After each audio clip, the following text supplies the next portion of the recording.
Um, Hello, Mr. Chris. Thank you so much for this opportunity. Hello. Um, let's start with who you are. Tell me a little bit about yourself, and then I'll I'm proceed with more questions. okay, awesome. I am absolutely nobody.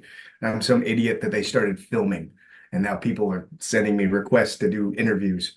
So nobody. Okay, so I'll get more specific then. Uh, Yep.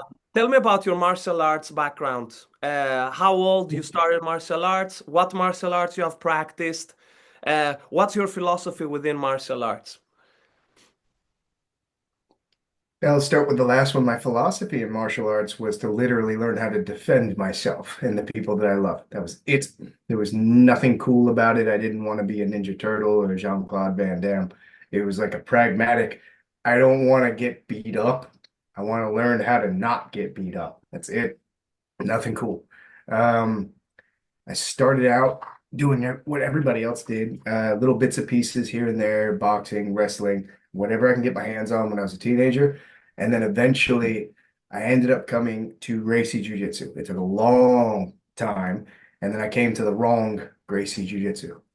So then it was a long chunk of being in Gracie Jiu Jitsu to find Gracie Jiu Jitsu. So Hmm. that's about it. I've been doing it for over 20 years. I'm not keeping track at this point because once it's past like 2 decades, I stopped caring. So I don't know. It's been a long time. Martial arts wise, I've done whatever I can get my hands on for those 2 decades because I always kind of branched out trying to see if Gracie Jiu Jitsu was ever wrong. So, no, not yet. You mentioned done the wrong Gracie Jitsu. Elaborate. Okay. So just because the word Gracie is on the title doesn't mean you're actually learning Gracie Yeah. Jiu-Jitsu. So if I like really draw a line in the sand, you've got Jiu-Jitsu. And you can put your name on whatever the fuck you want all over the world. And then you got Gracie Jiu-Jitsu, which was a collection of the most useful things for self-defense.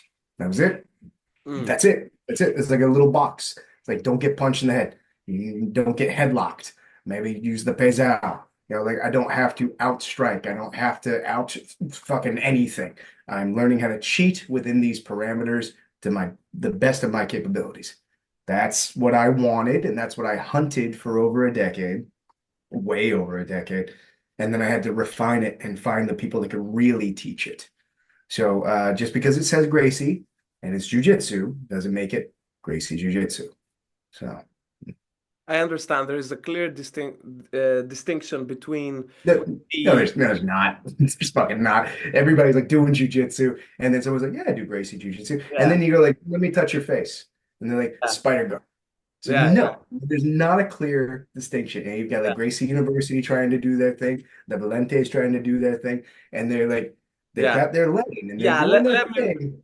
let me rephrase it. I mean, for people who practice Jiu-Jitsu, for people who are initiated, there is a clear distinction between the sport Jiu-Jitsu and what's being practiced in 95% of the academies and Gracie Jiu-Jitsu, which is, Initiated. You mean the Kool-Aid. You gotta join the cult. You're never gonna learn unless you join the cult. but you know what I mean? It takes somebody maybe This two, is the Kool-Aid. This is yeah. the actual Kool-Aid. Straight up. But it probably takes somebody around 2 years of training to understand a little bit of yeah, there are what's going on with jiu-jitsu, right? The teams, the styles within it, the old school great, like where it's originally started with Gracie jiu-jitsu, how they kept their lineage and how they kept their style, and how the Brazilian jiu-jitsu, how it became a suit off basically from Gracie jiu-jitsu, and how it's quite a different style at this point, right? And not only in terms of self-defense, but only in stand-up training. Most of the academies don't train stand-up. The stand-up part is not, it's not trained so much, and so on. So I understand what kind of Gracie Jiu-Jitsu you're talking about. Uh, so very cool. Now, No, when it not cool. comes There's to nothing cool. Nothing, when nothing cool. when it comes to Gracie Jiu Jitsu and the training of it, in practical terms, do you allow, like, is there some sort of training where you allow the top person to touch the bottom person's face, slaps? How do you, yeah, please let me know. Okay, so I had to trial and error this for a very long time because Gracie University, as usual, like they are on the forefront of this. They did a reflex development training, so they give you drills to kind of do things. I took it a step further and I just had Valley Tudo class. And I just had no rules, fuck around and find out. And we started with like 30 students and we whittled down to like five in Makes two sense. weeks' time. So Yeah. everybody wants to be the Valley Tudo person, but they don't want to. You know, like they're rolling around and they realize none of the fun stuff works anymore, and they're just spending the 90% of the time not getting punched. That's not fun. There's a reason people don't do this thing as much as they do the game. Because the game is fun. The game is awesome because you get that dopamine dump of like cuddling another person, and you get like physical contact, and then you get the cool adrenaline dump of maybe I'm gonna win something. It's like a fucking lottery. You know, you're pulling a lever, maybe I get a submission. So it's like this cool, great feeling, and then you're exhausted at the end, and then you go home and you sit down, you eat your fucking kombucha and shit, and it was great. Meanwhile, you're over there getting punched in the face repeatedly. No one fucking likes that one. Unless you've got like this weird percentage like, I like the fucking violence. I want to feel the pain. It's the only way I feel. There's that like small percentage of guys that are into it. And then there's an even smaller percentage that literally just came in to learn how to not die. Mm, Those are the ones that I'm trying to cultivate and take care of way more now than Vale Tudo class. Let's see who sticks. mm, So it didn't work out well for me yeah. the first round. So years and years ago, too many injuries. Mm, Um, Getting them to practice, I've had to blend up the vegetables and hide it in the spaghetti sauce. So no matter what I'm teaching distance management. There's no version of the shit like I'll show shit on the internet. I mm, love when I show a move and I literally explain to the class that this is only for the sport, but it got edited out by accident. And then I got some jackass in Boise, fucking Idaho, going like, well, this wouldn't work in the streets. No, it's because I wasn't teaching it for the streets. I was teaching a cross-color choke, jackass. Blah, blah, blah. There is a line in the sand. And for me, my job has been to make sure that the students are accidentally learning Gracie Jiu Jitsu because I'm mm, hiding it really well in my mm. curriculum. Yeah. Other than that, like you're gonna have to like partition things off to a small percentage. Mm. I will come back to this in a while because it connects to the teaching and the medium you're using to teach, and I'm really interested in that. But before we go, Yelling, dick jokes. the- It's mostly just yelling. So before it's a we go medium. there, I would like to ask you some things. What is 0 Point Jiu-Jitsu? Why did you name your academy 0 Point? Talk to me about the logo. There's a lot of puns in there, but mostly the logo. Oh God, I love the logo. I'll talk about that. My logo was terrible. My logo was like this mixture between Academia Gracie and all the Gracie triangles because the triangle is a symbol of base because it's hard to move, blah, blah, blah. I did that. And then my wife came up and was like, no, it's disgusting. And she like just brutally, because I'm literally an artist. It's a spare time thing, but I've been published. I'm actually good, but I'm fucking terrible at design. It's talented at drawing, terrible at design. So my wife is actually classically trained. She's very talented. And she's Mm, like, I'm gonna make your logo for you. Tell me what it represents. And then boom, she made the perfect logo. So I'll explain the logo first. The logo is it's not on base, it's not a triangle, it's not mm, unmovable, it's extremely movable. It can go any way, right? And it's a symbol representing water and stone, so solid but fluid. And when it's told what to do, it finds base. So it's a huge beautiful. metaphor. I love it. Yeah, I love it. I love I her. love Oh, she did a wonderful job. So water and stone is like a underlying current of a lot of Hickson's philosophy of it. Mm, jujitsu, philosophy of jujitsu. And I love the idea of something solid that finds its place when it's told what to do, Mm, right? As opposed to, I'm fucking solid, stop me. Like, I'm not shitting on all the other Gracie logos, but the triangle was like the foundation of base.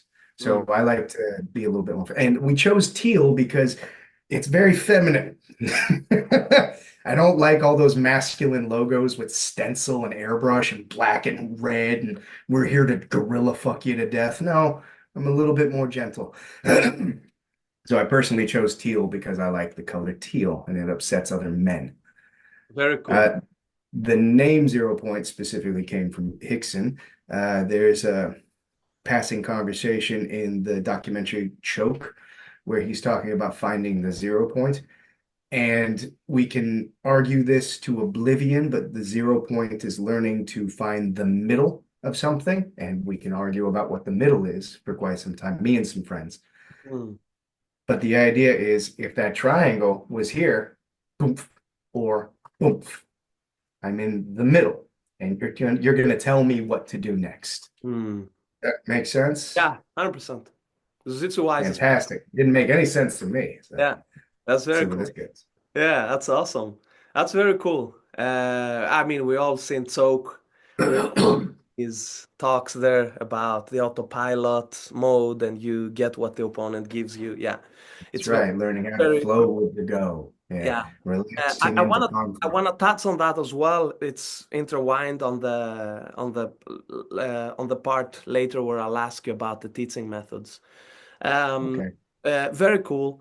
You recently opened, right? Is this your first academy, or were you teaching Oh something God, no. else? There's a bunch of 0 Points hiding all around the world. I just don't tell I anybody. love it. I'm not a fucking salesman. That 0 Point is the one next to my house currently. Mm, So I had a 0 Point in Melbourne, and then I took on a job out in the middle of the desert to try and help somebody build mm, their own academy. mm. And when I hated that, I moved back. And when I moved back, I moved to Sydney. So when I Mm. moved to Sydney, we decided to start another 0 Point. And this one is right next to my house, right next to the ocean. So this is kind of headquarters just because I'm here. But I I see. travel and I go Okay. to all the 0 Points and I check in on my instructors. Okay, makes sense because I saw students with blue belts and stuff. So I was like, okay, probably there is some sort of other academies. Good to know. Oh no, Yeah, everybody just comes to me. I don't have to start from scratch. I've that's got amazing. another thing when the internet says like, "Ooh, that purple belt looks really confused. How is this student confused?" Because that's not my student. I'm trying to fix someone else's shitty job. I got a lot of students that come in from other academies and I try and fix them. So I've got people that come in with their belt already purple, already blue, already brown, already black. And then they come in with a million fucking questions. Mm. When you see it on the internet, I didn't raise them. So sometimes they don't know what I'm talking about. And I don't make them wear those visitor belts.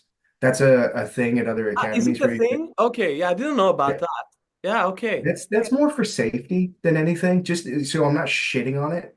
Just so you know, if you go to a specific academies and you've got somebody wearing a blue belt with a white bar in it, that just means that's not a student here. So that's not my fault if they're stupid and they do a Imanari roll from across the room and heel hook your face. So That. if you don't know the safety procedures for the academy, that kind of thing. For me, I've got a white gi only kind of mandatory. If you come in here and you're wearing like a orange NASA gi, that usually keeps everybody out.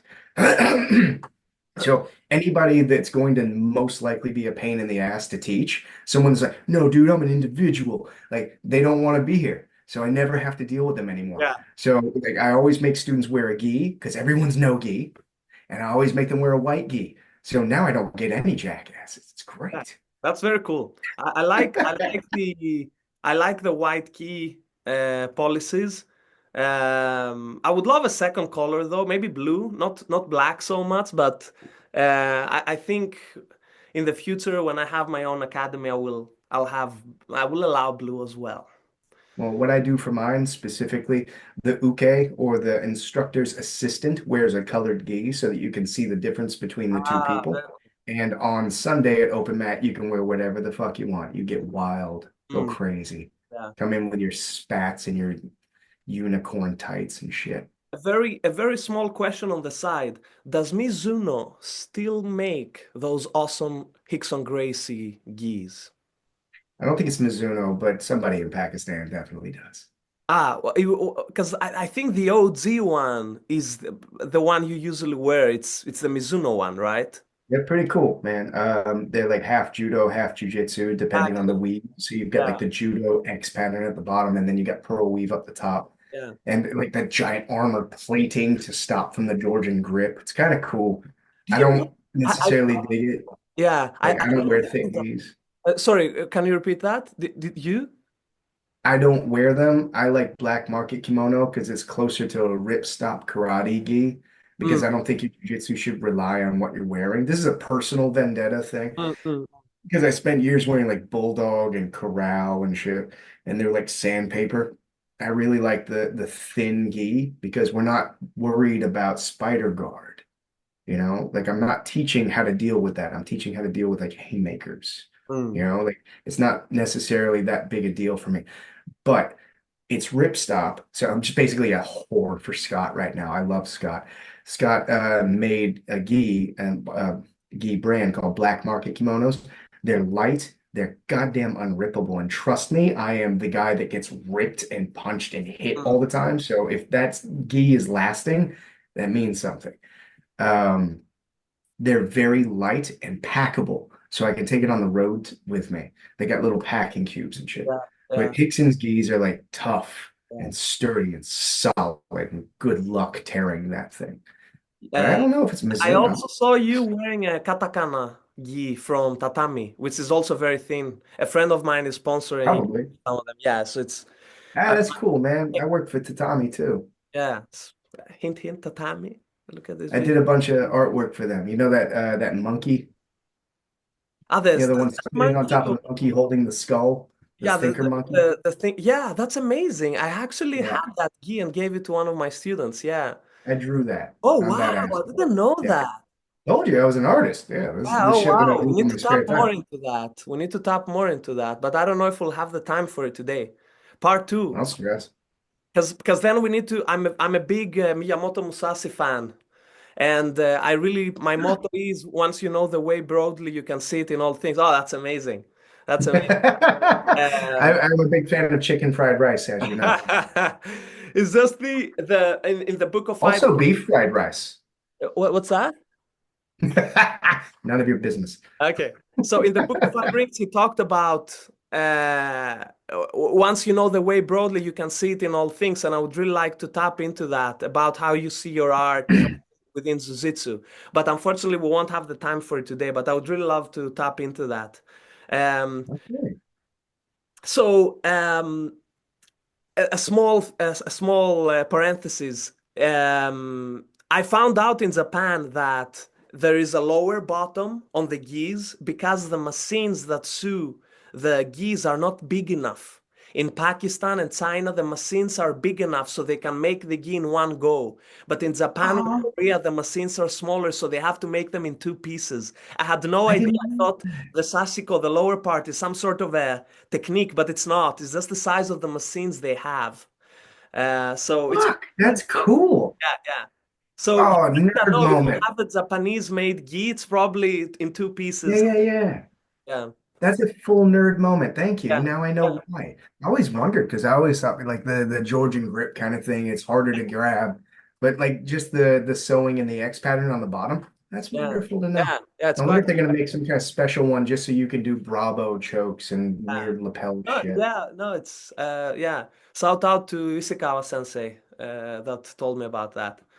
That's Uh, cool, yeah. man. So I want to proceed a little bit. At this point, we want to have an understanding of your jiu-jitsu because you're talking about like your philosophy in it is defend yourself, and that probably gets reflected into what you're teaching, right? So Mm. at this point, we have an understanding that it's not about competition and so on. You want to teach sound jiu-jitsu that has good structure and allows people to defend themselves. So, what is your medium? Can you talk to me about your coaching method? Not the swearing part, the actual coaching method, how you'd like to teach your classes and how you view coaching in general. I've seen some of your videos where you have two people spar and you try to guide them while they go and so on. No, not necessarily. So when I coach, when you're sparring, the last thing you need is me yelling at you. That's specifically Sheila and other people saying, hey, you should coach them while they're doing it. I walk around and it's a roast. I'm just going to just shit on you. I'm going to make you laugh. I'm going to make you comfortable. That's it. If I'm going to give you pointers, I'm going to give you pointers after the fact. I don't feel the need to say, like, oh, you're stuck in a north-south choke. I need you to put the blade of the hand there and I need you to lock your core and swing your legs and extend your arm. No one is listening. They're in the middle of an adrenaline dump, even if it's a blue belt versus a brown belt. Like, they're both freaking out, like, oh, fuck, I don't want to lose in front of the coach. I'm literally just trying to relax you. I'm wandering around, hanging shit. I'm playing dozens. If you don't know how to defend yourself verbally, you don't know how to defend yourself physically, emotionally. I'm just dicking around. When I'm coaching, I let you do rounds, and at the end of rounds, I tell you what you did wrong, and I say, hey, did you want me to fix that for you? That's how I coach. I'm not going to try and sideline you and tell you what you should be doing live. Fuck that shit, man. I'm not going to be coaching you with the worlds. Like, you step your left leg up, lean into the right shoulder. Like, nope, not a thing. If I had some hidden language like Eddie Bravo style, like take him to the dead orchard twister truck, that seems cool to me. If I plan on coaching a competition team, I'll come up with like a coded language. But like, fuck, man. If you're there to learn, you're gonna have to spar. Like, you don't get to just do dance moves in jujitsu and pretend you do jujitsu. You have to spar and you have to lose and you have to have like a fucking shitty thing on your face. You're always slightly beaten up. That's how you get good at this. Yeah. If I'm standing there telling you what to do while you're getting slightly beaten up, that's not necessarily going to help. To an extension of this, it's very interesting that you're clarifying these things because when somebody creates content, I think it's very important for people to understand that it's not how a class is taught, right? I No, presume that's a lot quite of the, literally how the class is taught. So I'm not creating content. She just goes, coach them. And I'm like, this is my version of coaching, uh, just so you know. When I'm teaching, I'm coaching. So mm, when you have a line of students watching me present something, I mm, present something in a specific way, in a specific order, so you fucking jam it in your ear hole brain. It's hard to understand this stuff. You don't get to look at it and go, I got it. Like, oh, you're a fucking black belt. Got it. My job is not to yell at you while you're sparring. Sheila's the woman who runs this shit show. She just goes like, I want you to coach the students. I'm like, you just watched me teach a whole class. That's coaching. I Now, see. when you're sparring, I'm just gonna yell at you and make dick jokes. Okay, So terrible, terrible fucking instructor. I might give you some encouragement and say, like, hey, Steph, you should try being on the top, not the bottom. Shout out to Steph. that's still good. Good advice. So Don't angry be this on morning at like top. 6 a.m. I'm yelling at her, like, you should probably get on top. I'm just like, fuck you, coach. So So when it comes that's to, her. yeah, when it comes to teaching technique or showing a concept, what's your ideology there? Do you like to explain a technique for a long time and then let them try it out? Do you try to keep words at the minimal, don't talk too much and let them go by trial and error? Can you talk to me about how you teach technique and concepts and how you apply them? Yes, I can. So progressive learning, I don't necessarily like the idea of fuck around and find out learning. So if you just positional spar and wing it and then come to me with questions, I could have cut that time in half.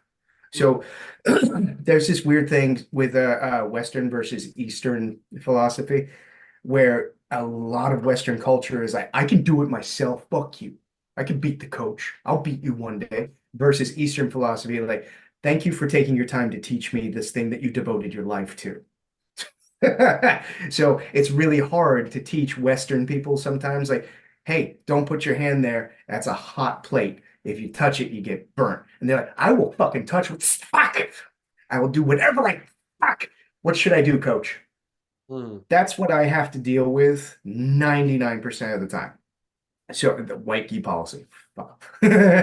So most of the students that come in there are like empty vessels that genuinely want to be told what to do because they trust in the fact that I've suffered enough for them. So like dad fucked up a lot of things. I'm going to tell you how you should probably get ready to do your taxes. Let me help you. Versus like you just do what I said, man. The syllabus that guy paid me to teach you is that's how you're paying me. There's some shitty schools out there. My goal is specifically to teach you the base and the fundamentals and the foundation of what creates jujitsu. And then I'll show you the moves on top of it. My goal when I'm teaching a class, I have everybody on one line. I don't have anyone circled up so that they're not visually missing something or they're not off in some group doing fucking barabolos over here while I'm teaching something over here. They're just dicking around and not paying attention. And then they come to me later to ask a question. No, full military. I want structure. I want discipline. I want the line of people to witness what's happening, and I want to explain in black and fucking white exactly what's happening. And if you have any questions, feel free to ask. If you want to see it again, I will show it again. If you want to feel it, sing out, I'll come over and I'll physically do it to you so we cannot be like even this much confused about it. Like, I don't know, man. I don't think it will work on me. I'll just get to the mount. Okay, feel this. Oh, I can't get to the mount. You're welcome. So if you're not teaching visually, you're not teaching verbally, you're not teaching, like you should be able to smell what I'm fucking teaching. Okay. All of my bases should be covered. That's what a professional should be doing. Now the content is crap shot. You don't know. Every time you go to an academy, you might be learning reverse de la Riva one day, and then all of a sudden you're doing a hip throw the next. So that's where I love structure. I want you to learn foundational principles with moves attached to it so that I can take you over here with the foundational principles and put different moves on it. If I teach you how to do a hip escape, I'm also teaching you how to get out from underneath somebody. If I teach you how to do a hip escape, I'm also teaching you how to get out of a darce. That's important. So the foundation's more important than the curriculum I thump on top of it. Cool answer? Good enough? That It's a makes lot of sense. talking. Uh, Okay. Makes sense. From a practical point, how does a class look like? How long is your warm-up? How long is the technique part? How long do people spar and get to train? Can you talk a little bit about that? Yes. Warm up is always 10 minutes. I have a 10-minute gap at the beginning of class where everyone's doing forward, break fall, standing and base, backwards roll, break fall, standing and base, hip escape, shrimp, and upa up the mats. There's 10 minutes right there, and I have an assistant instructor that's working that. During that 10-minute, I can have 10 minutes to meet new students and fix ones that are terrible at their warm-ups. After that, everybody lines up. The very first thing, we're going to be starting standing. Unless it's like out of left field, everything's on the ground. Like rear break fall, don't get kicked in the head defense, right? So everything usually starts standing, works its way to the ground, and gets back to standing within my curriculum. During that time, I will show a move. And when I show the move, I show it plain. I don't explain anything. You put your hand here, you reach over the top, you lean back, you lock it up, you turn. Then I explain a little bit more, and then a little bit more, and then a little bit more. It's probably going to take about 5 minutes to explain something, and then I'm going to let everybody grab a partner and have a go. Could be about 2 minutes, could be about 5 minutes, depends. On the room, right? Everybody line up, and then I build on that. So the term that I was taught was called shading. The term that I was studying is called progressive learning. So I'm always catering to the lowest common denominator in the room. I'm not looking towards the black belt and trying to explain the fucking physics behind it. I want the white belt to get it. Because if the white belt gets it, the black belt should get it. The black belt's just pretending that it's more complicated than it is. It's very white belt. Mm. What's Cool. what's the next step? So now we have established the ground, right? We have done a technique, and you, by explaining the way you do it, you make sure that the weakest link in the room gets it. So That's not the weakest link. That's the most important link. So the weakest link is usually the black belt. yeah, The black belt overthinks the shit technique-wise, out of things and tries to overly yeah. complicate it. Technique-wise, though, let's say the person that understands that specific technique the lowest, you make sure you cater to them till they get it. Which is Um, usually a black belt. So everybody gets it. Everybody gets the technique. So what's the next step on them actually being able to do that technique in sparring? How do you train that? Oh, good Lord. So you have classes of structure for learning. Hmm. Then there's open sparring. So when we have advanced classes, so let's say we have essentials. Essential classes is you learning why things work and how things work and when you're supposed to do them. Mm. Done. That's that's it. It really doesn't have to be anything more than that. Yeah, but what if? No, there's no what ifs. Mm. This is why, this is when. You can get weird with it later. Then we Mm. have advanced classes. Advanced classes are going to be jujitsu versus jujitsu. Let's add a little bit of stress to something. Then we need to spar. So we've got 30-minute class. So a 30-minute class would be once a month, I pick a position. Let's say this month we're going from the knees. So I need to teach a student how to properly get to the knees and then all the responses from the partner that's on top. Then the responses from the partner on top become the reversal. From the reversal, the other partner needs to get to their knees. So we're going to learn how to go back and forth on this. Mm. Then when we're sparring, it's ecological. Mm. I'm going to make them positional spar. I Yeah. say, hey, start from underneath crossbody. Your job is to get to your knees. Your job is to stop them. Then you've got 5-minute rounds. And Mm. during that 5-minute round, anything that can happen can happen. But I want you to start in this position. Then we're going to swap partners and we're going to swap roles. Mm. So that's pretty much how I do it.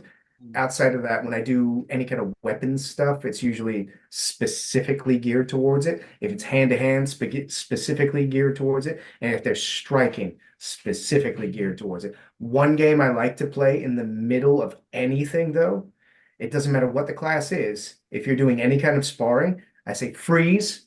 Can you touch your partner's face? Mm. Freeze. Can you touch your partner's hip bone?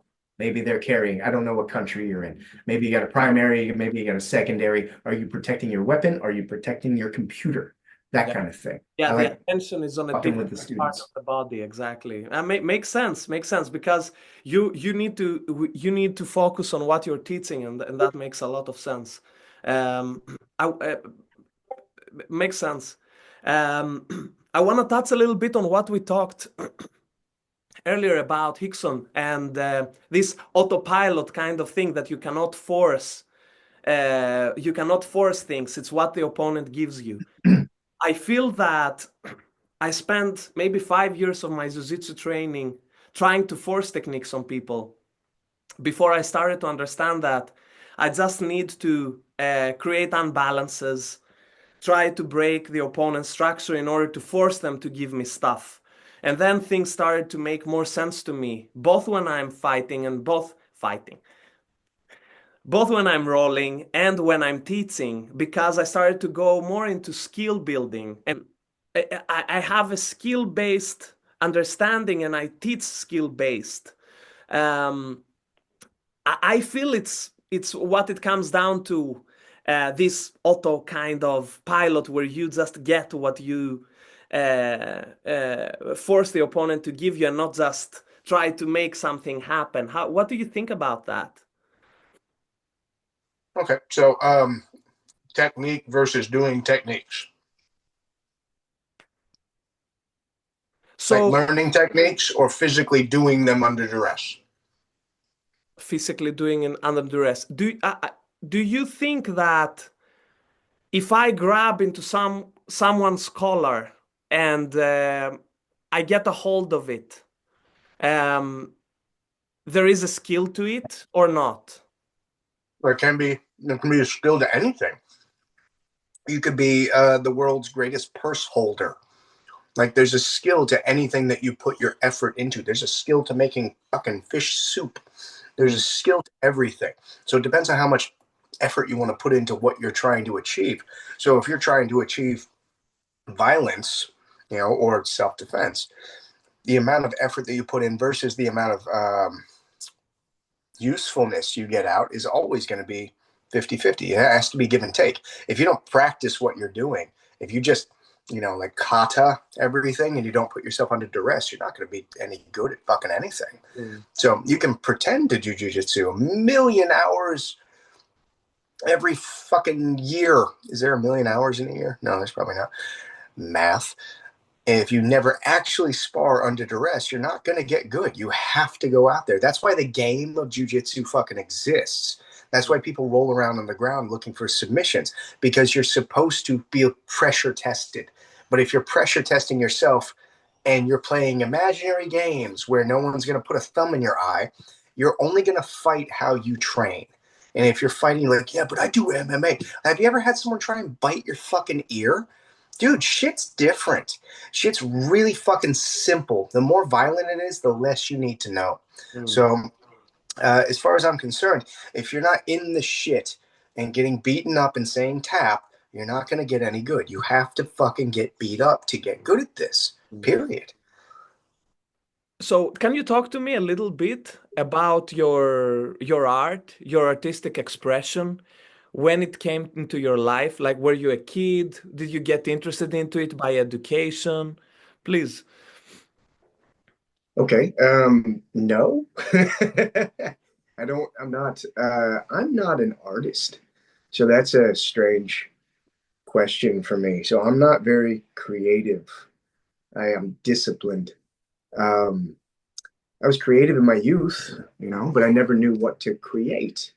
So I had the discipline to draw because I enjoyed drawing, and that kind of meandered over to jiu-jitsu. That's the only word I can think of. I didn't like the discipline led me to like, no, I'm just really, I can concentrate on something I care about easily and I can give it 1,000%. So for drawing, I was obsessed with an artist named Sam Keith, and I would always copy his artwork and practice my line weights and play with ink. And I got very creative because I was pretty passionate into comic books for a long time. There's a few comic books that I picked up by accident when I was a kid. One of them was called The Max. So this Maxx. That's the artist Sam Keith. I didn't really like superhero stuff, but this book was so weird.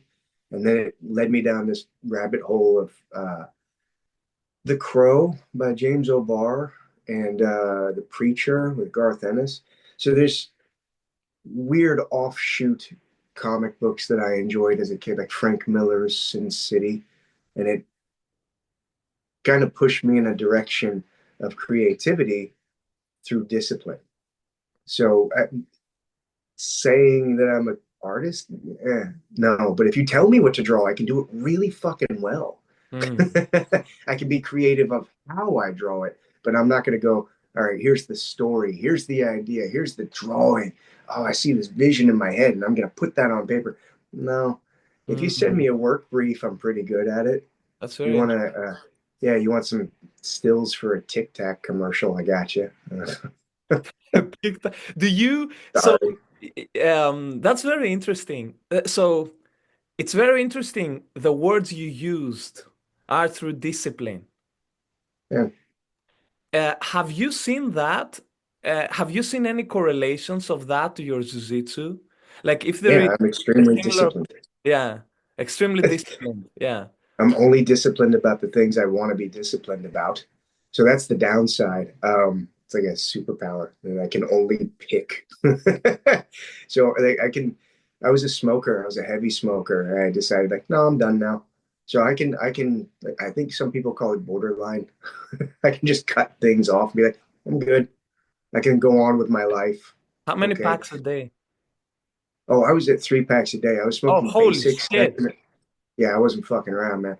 I was Yeah. very passionate about smoking in my teen years. Very So I disciplined, think, getting 3 packs a day. well, the price went up fast. I remember when they were fucking cheap, dude. And basics was the cheap ones. It was like dry lettuce and tobacco from the floor of the actual cigarette factory. It's just shit. Yeah, those things are fucking coffin nails. That's But great. yeah, I can do what I want to do 1,000,000% easily. But if I don't want to do it, I can't give a fuck Mm, enough. I can't give it the percentage enough that I care. That's mm, kind of like the whole competition thing. I remember somebody asking me like, "Why didn't you ever compete?" I was like, "I did, but I didn't care. If I cared, I mm. really would have put effort in." But Yeah. like, I never saw it as something that was worth doing. Like, Mm. I don't know, protecting my wife and kids is worth dying for. You know, like paying money to win a medal is not worth Mm. dying for. Like, put it another way, um, presenting the family's name and dying with honor. That's a thing. Like, there's gravitas behind that. Me, I'm just some jackass in Australia. Like, hey, you want to compete? Like, no, not really. So same thing, you know, like, hey, did you really want to draw this comic book? No. You sure? There's really good money in it. I don't like the story. Mm. Yeah, Mm.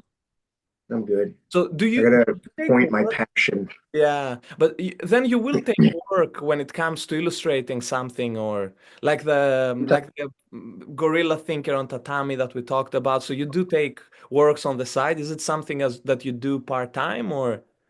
Used to, Yeah. when I had spare time, I would do Mm. that. You know, Yeah. somebody would offer me a gig, send me a paycheck. It's easy work for me. It's not a big deal. I get to listen to an audiobook, you know.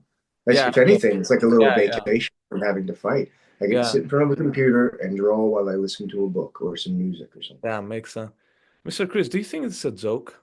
Where's the wine? Oh no, I'm so sorry. Today's a bit more sober for me. Last time you did a podcast with me, I was making soup, and the wine was part of it. Yeah, So I was like, all very right. goes very well with the fish soup. Yeah, it's true. Today I made slow cooker chili. I'm just not in the mood. If anything, whiskey goes with that, but I got to pick my kid up. Wine is okay. I can have a glass of wine and still pick Yeah, my that's kid up. true. Yeah. One whiskey, we're fucking done, man. It's whiskey night. There's like seven more to go. That is so funny. Okay, so we go on to the next one. Uh, oh yeah. So for you, for Chris Burns, when do you consider one of your students initiated in the Describe art? initiated. Like what So you mean?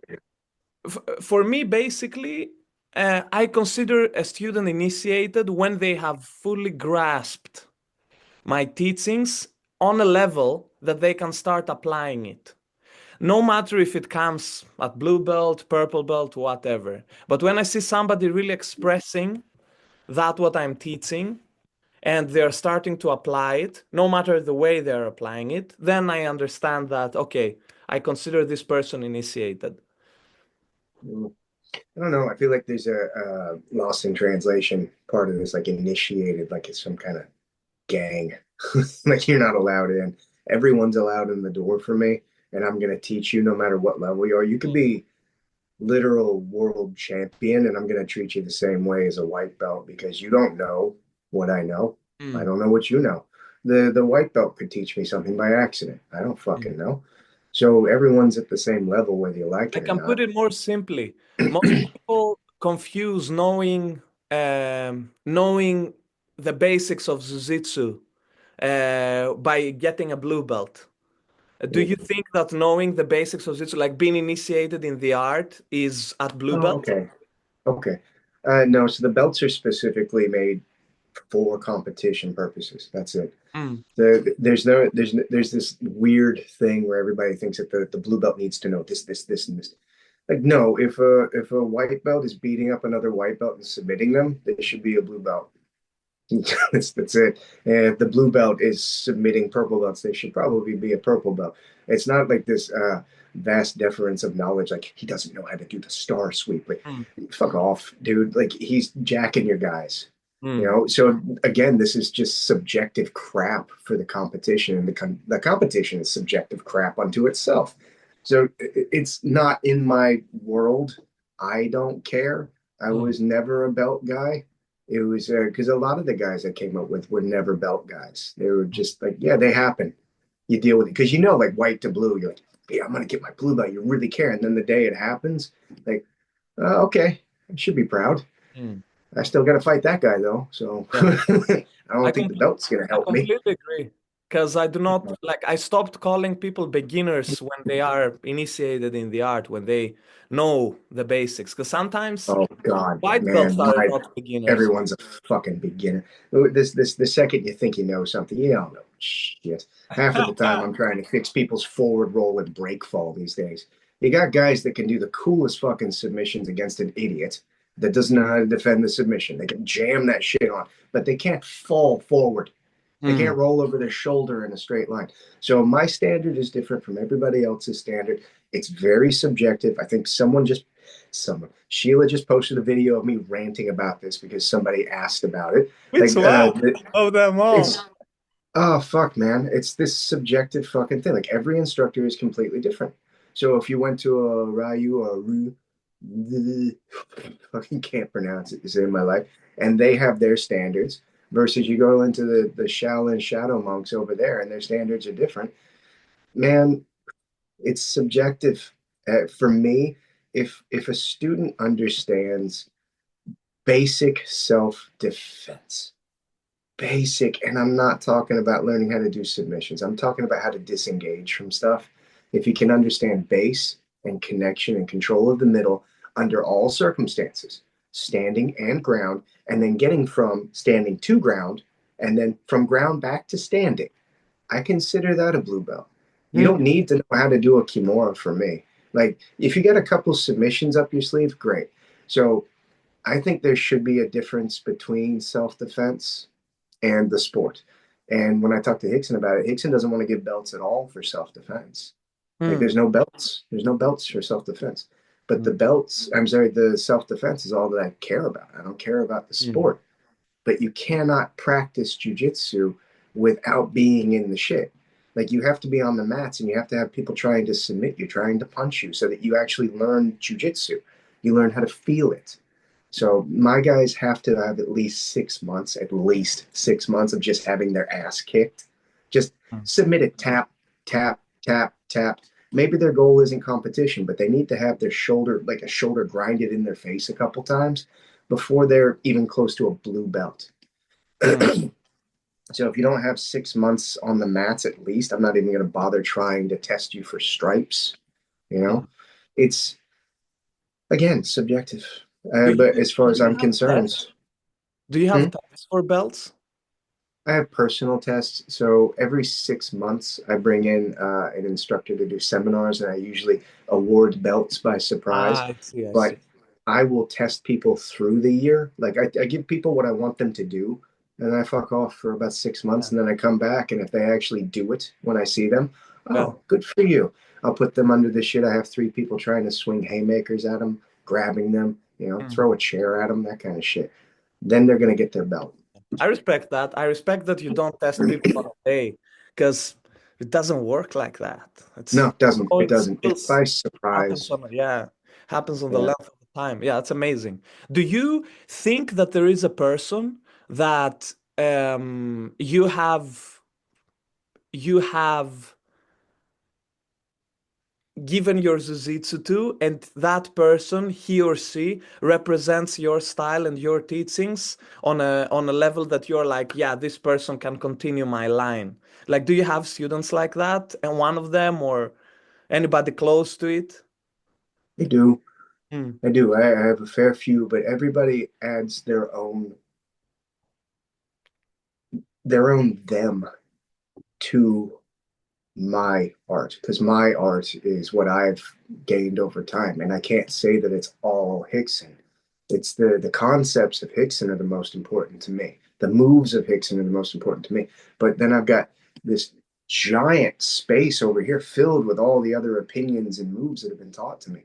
So no matter what I hand to my students, I know that they're going to be like nature and nurture, who knows what really raised that person. Mm. So as long as they keep their knuckles in their fucking eye line, at least they're in my lane. As long as they're standing in base and they're not like scooting around looking for submissions, they're still in my lane. Mm. So yeah, I do have a fair few that are as anal retentive as me. Mm. And they care more about Gracie Jiu Jitsu than they Yeah. care about the game of Jiu Jitsu. That's very interesting. It's very interesting because throughout the conversation, you keep mentioning Gracie Jiu-Jitsu and how differently this is viewed from Brazilian Jiu-Jitsu that I'm doing, for example. And I respect that. I respect that because um, keeping like if we look into the Japanese concept of Suhari, like learning the rules and then becoming good at it and then bending the rules and making something out of it, you can still stay within a certain framework, respect it, keep sewing it and keep teaching it, and then do something on your own. I feel, from my eyes, Brazilian Jiu-Jitsu, the Jiu-Jitsu I train, we have a lot of offsuits here and there. There is not really a certain line where people follow. People do pretty much whatever they want. And there is a point now where there is no quality control. And I'm talking about good, sound Jiu-Jitsu. Jiu-Jitsu is very simple to understand. It's extremely simple to understand. It's a very simple art. It's just hard to get good at it. It's just hard to get good in those skills required. And I believe this is what's missing. And I'm really happy to see that in Gracie Jiu-Jitsu and what you're doing. And I'm also really happy to see that you have students that you feel that, oh, they're going to continue that line by adding their own style. Because everybody has a different approach, right? Everybody will learn something and then have a different understanding of it. So that's awesome. If I'm ever in Sydney, I would love to come and train in your academy and see what Gracie Jiu-Jitsu is all about. You're more than welcome. Yeah, I've never trained Gracie Jiu-Jitsu, but I have trained MMA, so I'm Oh, aware. then you're much closer. So I'm very aware with, like, I'm predominantly a guard player. So I trained MMA with Nico Musugi. He's a former UFC fighter on his MMA gym, and I play from the guard a lot. Most of my fights in Jiu-Jitsu are finished by submission, not crazy stuff, triangles and arm bars. And it took me 1.5 months in the academy there to realize I can't be on bottom. Like after a month and a half, I was just playing top. I was like, there is no fucking way. There is no fucking way. I was on guard and I was like getting hit all the time. So I was like, shit, like it doesn't work. So here's we can have an argument here. The guard, it's in the title. You're guarding yourself. You're not attacking from the guard. Yeah. A lot of people get misconstrued. It's a very easy mistake to think. And I love that Chris Howder says that it's the seductive nature of the guard, because that really nails it. Because you're in this position where it's like, oh, this is the worst, but I keep submitting people. It's the best. Until you start getting punched in the face. Then you understand, well, hopefully you get shown how to manage the distance to manage that damage. So if you're not actually guarding yourself in the guard, it's not a guard. It's not. So you have to understand that your job was to stand back up. Exactly. So if I'm in the guard, it's me recovering from a bottom position by either getting to my knees or getting you between my legs so I can stop you from moving around. Yeah. Now, if you're between my legs, I can line my hips up with you and I can get back to standing. And if you try to stop me from standing, that's how I get sweeps and submissions. Yeah. I'm not trying to do a sweep. I'm not going to hold the guard looking for a sweep. I'm not going to hold the guard looking for a submission. I'm literally trying to get the fuck back up. Everything you do to try and stop me from getting back up is what creates these cool things. No, so, I completely agree. It's a very apparent pattern, actually, because in the beginning I realized people resisting without the gi, it's very hard to sweep. And then I was like, okay, what's the other option? I can't stand up with them being below me, so I can just stand up, and we both stand up. So the more I started scrambling up, using my legs, try to make distance, minus distance, stand up, I realized they were trying to go into me to close the distance and keep me on the ground, like you said. And then it's where the sweeps came. Yeah, but I mean, historically, yeah, for sure. But historically speaking, we see that in MMA, most of the times when people end up on bottom, try to stand up. Like, it's a very apparent pattern, right? We don't see sweeps as often as people wrestle up and try to.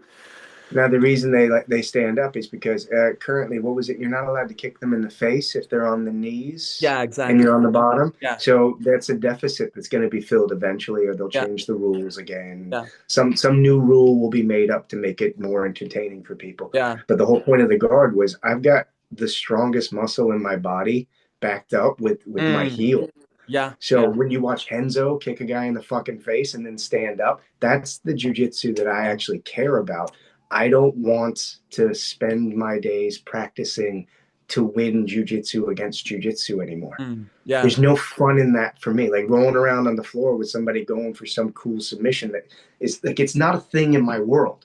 If I'm just going to scoot away from you and put my foot in the line of your face, I know what could really happen, Mm. right? And then you're gonna have the guy that's doing that stuff like, yeah, well, if that happened, it would be a real fight, and I'd really kick your ass. I'm pretty sure that's what I'm supposed to be practicing Yeah. for. I'm And we not have, practicing to win this game. yeah, and I just want to strengthen what you're saying now by adding that we have evidence of it. We have a lot of evidence on it. There are a lot of MMA fights where there are knockouts when people are standing. So imagine when they were on their knees, it would be even worse. We have a little No, bit of knockouts from people on their knees that were illegal, but we can obviously see it. Actually, if people watch back into my YouTube video, I teach my student Paul Huglo groundwork because he's a striker, he's a karate guy. He's one of the very few foreigners who has 2 silvers in all Japan. You see, the second technique I saw him is how to kick from the ground, how to stand nice. up and manage the distance, because there is evidence of it. There is data of people knocking out people. And you can't just try to do a technical stand up if the person is too close to you. But if you threaten with kicks and they're like, oh, whoa, whoa, whoa, whoa, then you can just stand up. So I completely agree with that. Yeah. I completely agree with that. On to the next one. I don't want to lose too much time on this one. All good, man. I can complain about Gracie Jiu Jitsu all day. I don't know if it's because of my Taekwondo background, but I'm very confident using my legs to kick people. So even on my back, You I should feel always be like, confident using your fucking legs. The yeah, legs are stronger than your arms. yeah. It's Like, just, you should be more confident elbowing somebody in the face and headbutting them than you should striking with these little sacks of yeah, fucking marbles. that is This so is true. such a lie right here. Jesus. Yeah, oh my God. Um, oh yeah. So how do you evolve your Jiu-Jitsu? Do By you go doing with your less. students? Do you spar on other kind of martial arts, like as you do the spawn stick stuff? Can you talk to me a little bit about how you keep growing as a teacher? Me myself, I know how hard it is when you teach classes to put training on it for yourself. So So I have a specific way that I roll with new students. This is my personal thing. How I grow as an instructor is I go and I see my instructor. So I don't go see Hickson like once every couple of years and then go like, I'm good. Like, no, I get out there as often as possible with as many questions as possible, and I have him fix the minor fuck ups that I do versus the major fuck ups that I do. And I am currently getting taught how to teach his jujitsu. So rather than just being shown and tightening it, he's more adamant on the order that it's taught and the way that it's taught and how it's presented to specific people. That's my kind of holy grail, is less about learning new things, but more about refining the things that I need to know and refining how to share them. So, as far as my training goes, my training, whether I like it or not, I have to start from scratch with almost everybody because I don't get to roll with Hickson guys. So, I occasionally get to go to LA and I roll with a fair few of Hickson's guys. Like Hickson and Crohn's students know a large majority of what they should be doing against me to negate the things that I kind of want to do versus I'm going to scramble for the Taraka Plata. Didn't shit on Taraka Plata guy. He's so lovely. Fuck, man. I got to he's stop also using my that friend. word. Tarek is also my friend. I've competed Dude, against him. I know. he's so fucking funny. Yeah. Because I keep saying it because it's a funny word. Like You he know has a what good it sense of means, humor. Tarek? It means the And then one his who last travels name, at night.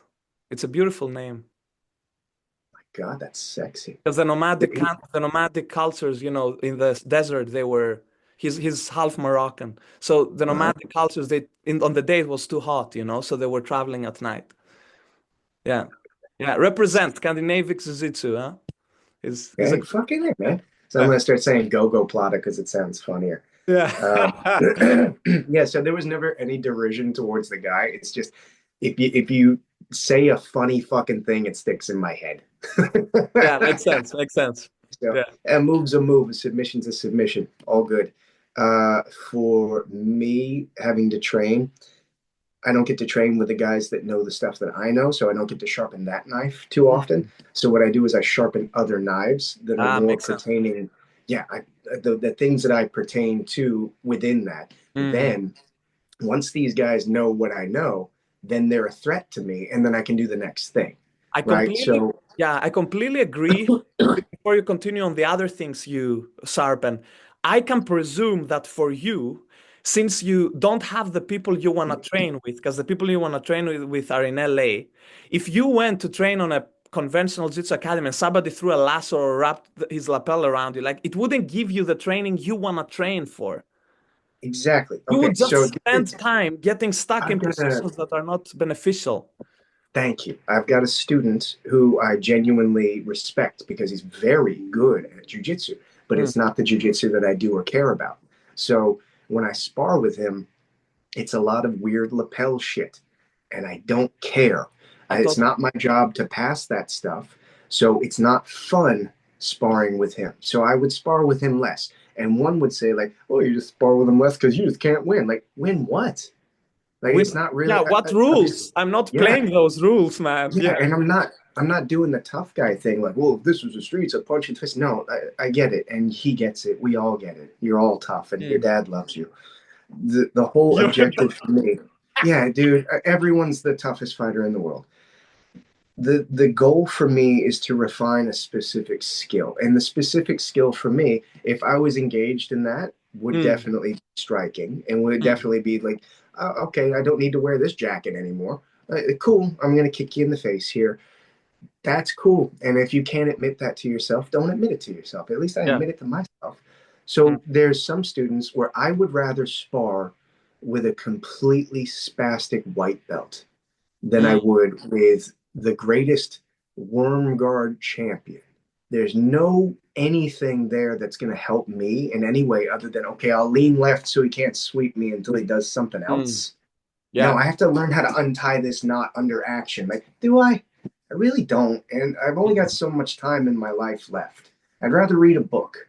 mm, So if I'm sparring with someone, one, I hate black belts that don't spar with white belts because they don't know what they're doing. The whole point of what we're doing is to be able to control an idiot. So if you don't know how to control a white belt, go back to class. You should be able to stay safe rolling with a white belt. So for me, my training specifically, if I don't know you, I will have a roll with you and I will feel how crazy you are, how much you desperately want to win or how much mm. you want to learn. And I'll let you do whatever you want while I survive. That's it. I'll let you go all crazy. You do you. And then eventually I'll stand up. That's my goal. If I stand up and disengage, we're good. We can go again. Or then the next time I get to roll with you, if I know you and you're not a dick, you're not trying to murder me and fucking do weird shit, okay, now we're at a playing field where I'm going to start to play with you. You start to roll with me, and maybe I'll stop you from doing something this time, and I'll see how you react to that. So I'm not trying to win the first time we roll ever. I'm never trying to win the first time we roll. I am just saying, hello, please don't hurt me. The second time, I'll see what your boundaries are before you get pissed. Like, no, I'm not going to let you do this, and I'm going to stop this, this, and this. And then I'll see how like antsy you get. Then eventually, when I get to know you, I'll roll with you. I'll actually roll with you. I'll do jujitsu. I'll do jujitsu against jujitsu, depending on the person. That's how I roll when I first meet somebody. And when if I go to a new academy, oh my God, I am not rolling with you. I will lay there and let you do whatever the fuck you want until I can go home. I'm good. You can just be Captain Badass. I know this is your house. I'm good. Thank you. If you're my student, the very first thing that I do when I'm sparring with students and they're new students, they could be like fucking black belt or white belt. I'll let you do whatever you want. You can do anything you want, but I will survive. And I Mm, will just push you off of me and I'll get back up. mm, That's it. I'll keep changing the position and push you off of me. mm, When you start to get good at things, like I'll show you a thing, and maybe when we're sparring, I'll put you in that position to do that thing to me. Like no matter what you're doing, cool, I'm going to get to my knees and put my head to the side and see what you do with it. That's it. I'm just mm. testing to see if you know the thing that I showed you. I'll do it like Yeah. 20 fucking times, and then eventually I'll grab your hand and go, do the fucking thing. And, Mm, oh, the thing. Then sooner or later you start doing things that I showed you. Oh shit, now I have to do a correct answer to that thing. mm, Cool. So now I'm actually got a partner. So I remember one of the black belts that I teach, he would be doing all the things that he knows and nothing would be happening. And I would teach him a thing. And I think like a couple weeks later, he did the thing to me. And I was like, cool. And I did the response to the thing. And he was like, son of a bitch.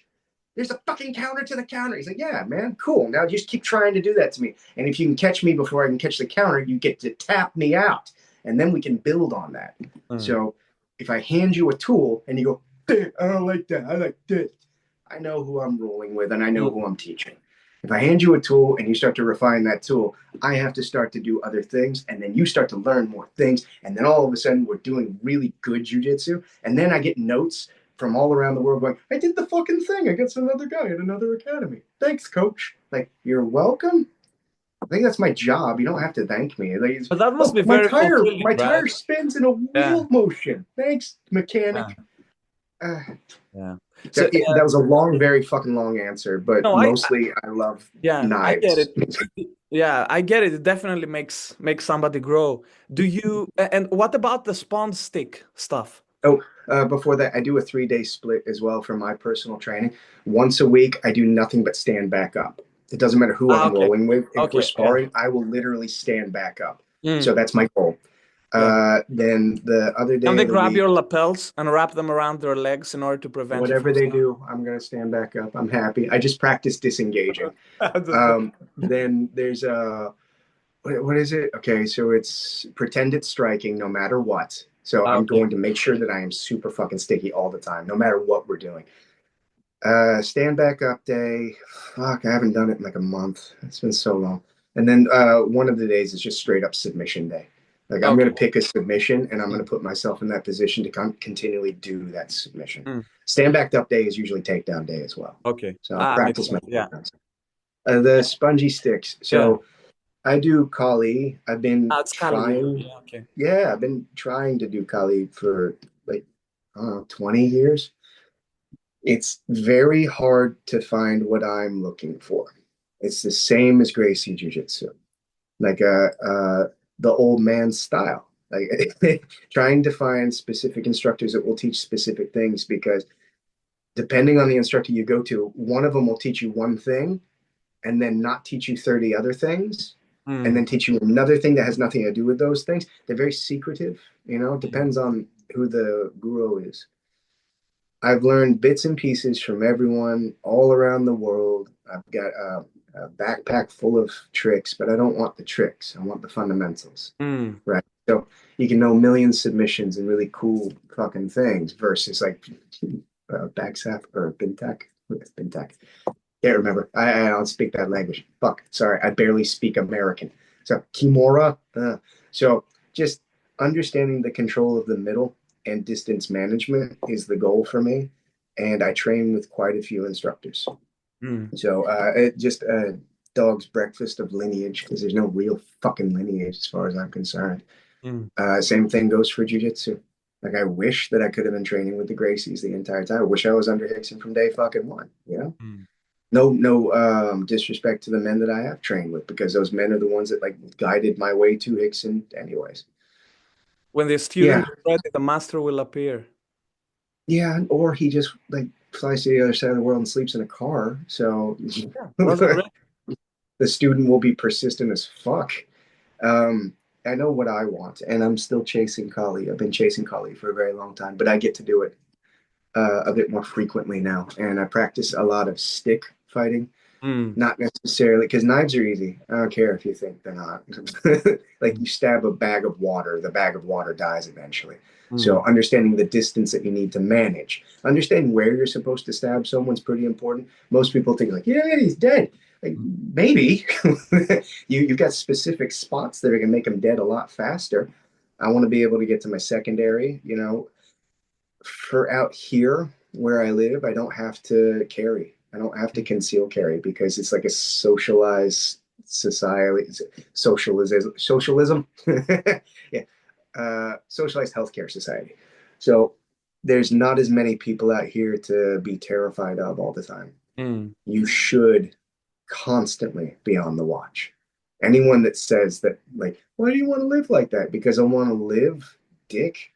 Like, well, it's your choice to live like that. You're fucking right it is. It's my choice to protect my family, because I don't trust you to protect them for me.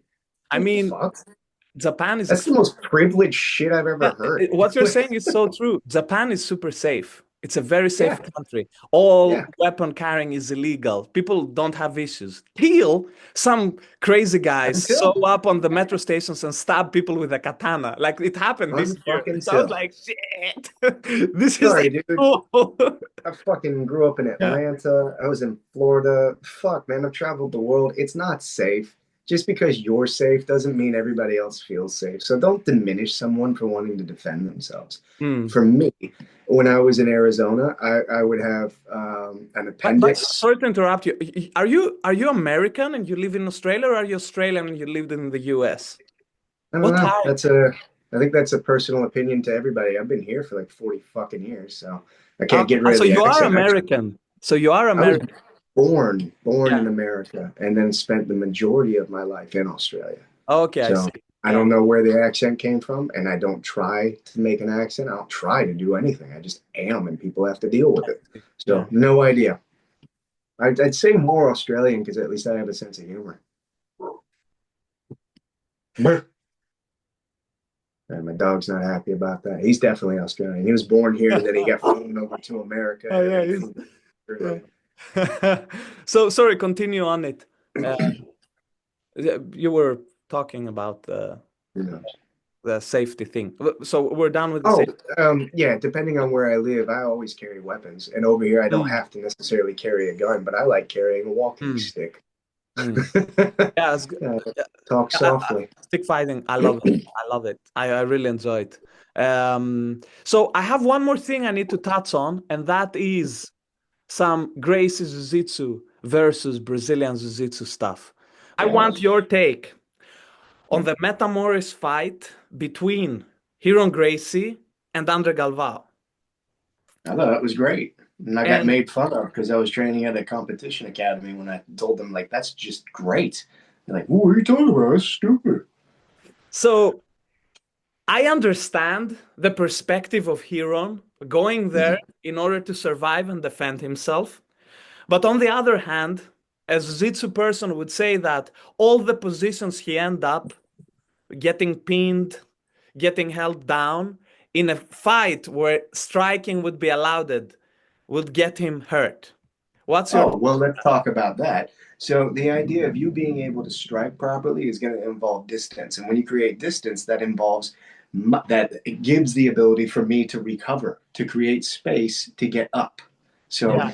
any point, okay, you want to go outside and kill things? Go. Fuck them up. So, depending on the circumstances and where you are, when you're pinned down and I beat the shit out of you, the second you create the space to strike, that's the space I get to retain my guard. And when I get to my guard, that's when I can get back up to standing.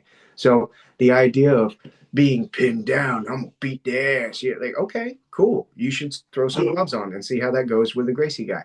The Gracie guy can't defend themselves. Fuck, man, maybe they need some better practice. So I disagree. I think, well, to be fair, I haven't watched it in like 10 fucking years. It was like a decade ago, wasn't it? Mm.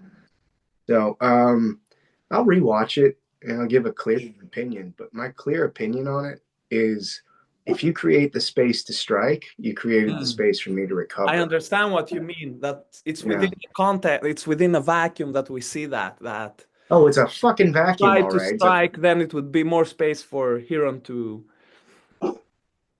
Hmm. I no, totally. yeah. Yeah. Sorry, I'm on Huron's side on that one. I like what they did.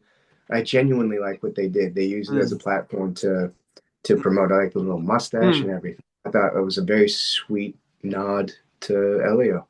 So, and that's the jujitsu that I was chasing from day one. And I remember talking about that at the academy I was at because I was at a. Shut up. Oh, it's fine. Very. I love It's it. not even a. It's, I We're dog guarantee friendly it's in a this pod. bird. Fucking bird. I guarantee it. Argo, come. And do you, Come here, so, boy. um, along those lines, do you give a lot of emphasis on the stand-up in your academy? Yes. Yeah. How much Everything of we the do. training goes to stand-up? Oh, every class starts standing. So Mm. if I'm teaching a specific position for the month versus I'm teaching my Mm. syllabus, I'd say 99% of the classes start standing because, like, let's say, even if it's the ground stuff where we're defending open guard, you still have to start with the rear break fall. rear break fall, and then the teeter-totter drill to follow the person before you do the kicks. Every class starts standing, works its way to the ground, and goes back to standing so that That's you so can cool. do it flexibly. That is so cool. I'm fucking anal about this. And then like I'm still working on making a curriculum literally just to teach the Gokyo. So I did the entire Gokyo with Hickson. I went through all of the throws of judo, but I did it all for no gi with striking involved. And I kind of snuck that in like vegetables in the spaghetti sauce with him. Because every time I would see him, I would ask about a specific throw. And I'd be like, yeah, but what about punching? So I just collected them on the side to myself. Like, this is what Hickson would do in these circumstances. And a large chunk of the throws aren't there. You know, and also a large chunk of the throws are, it's hizaguruma where you turn your pinky up to the left. It's a fucking hizaguruma. It's a lateral drop, and like I can just minimize the shit out of it because it's just gorgeous art unto itself, and it deserves its reverence. But I'm a coffee at 7-Eleven guy. Like I understand good coffee. I've got taste. I'm here for coffee at 7-Eleven for a purpose. If you want to regale me with your taste, you go right ahead. I understand you enjoy wine. You're a wine guy.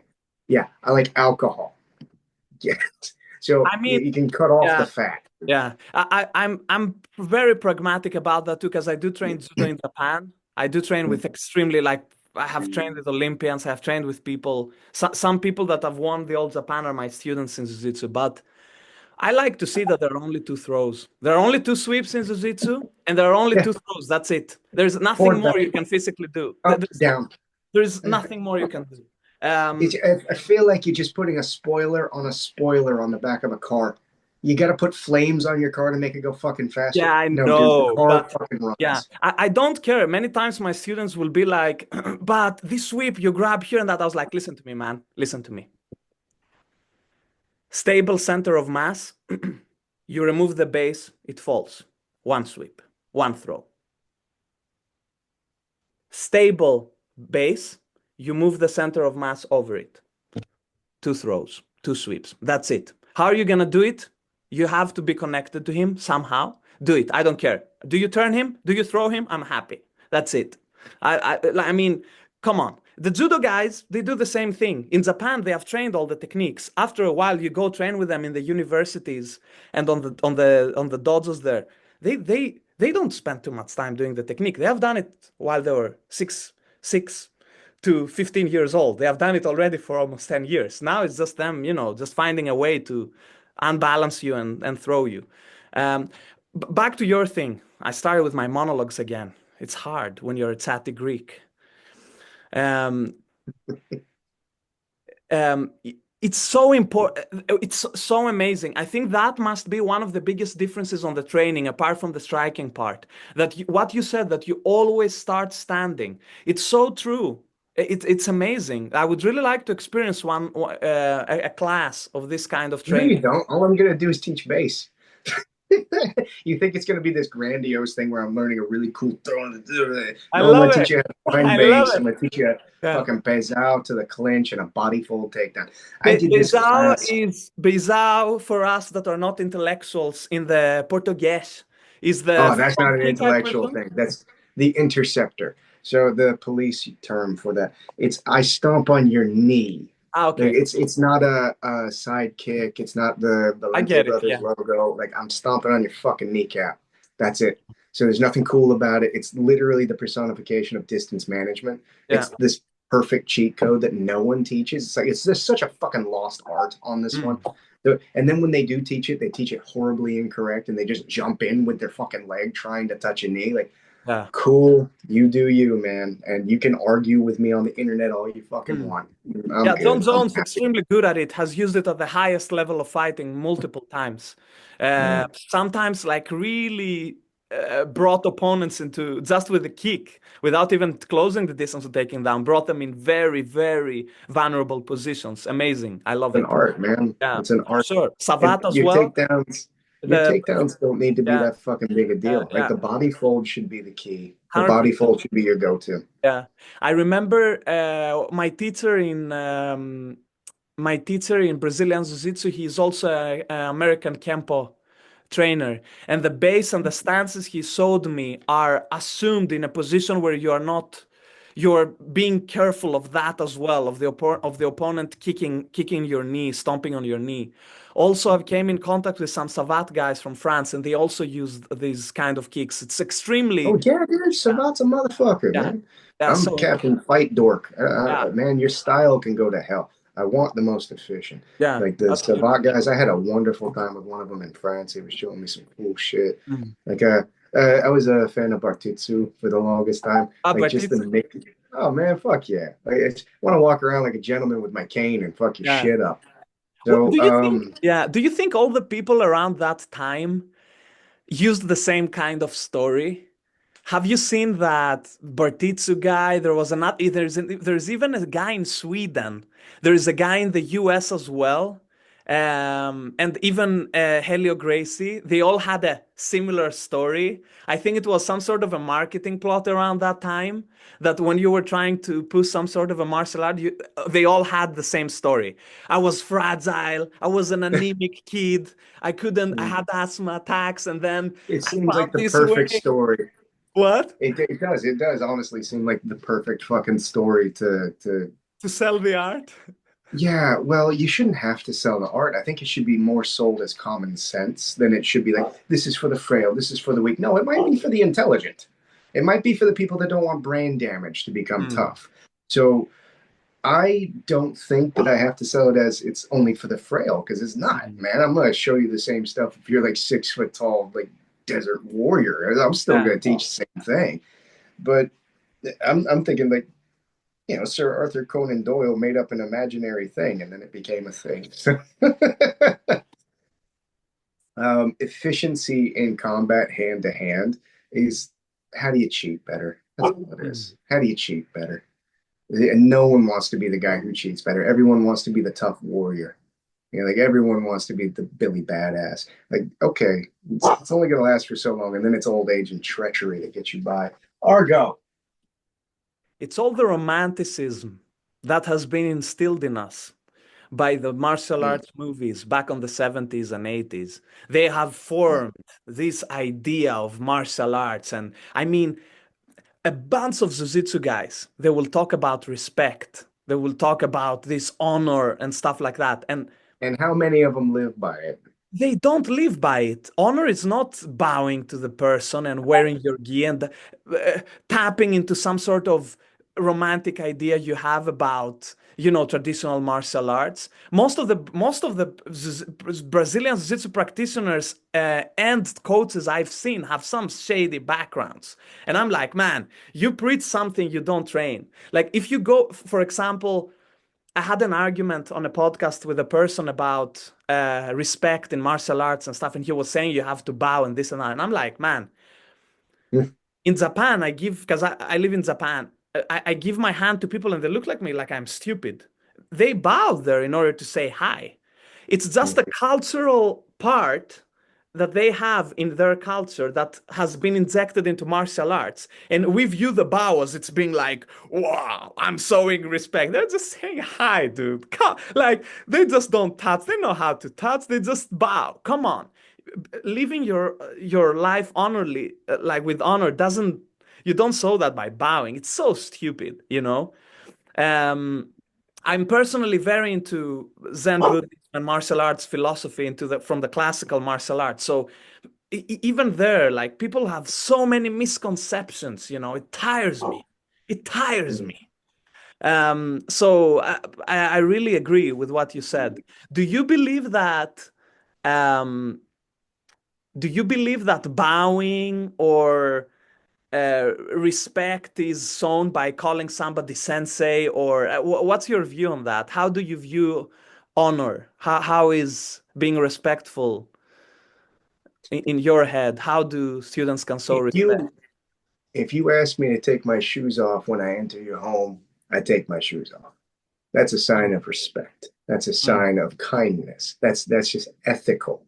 Now, I train with Hickson Gracie, and he bows to us as a sign of respect, and he bows to his father as a sign of respect, and I am reciprocal.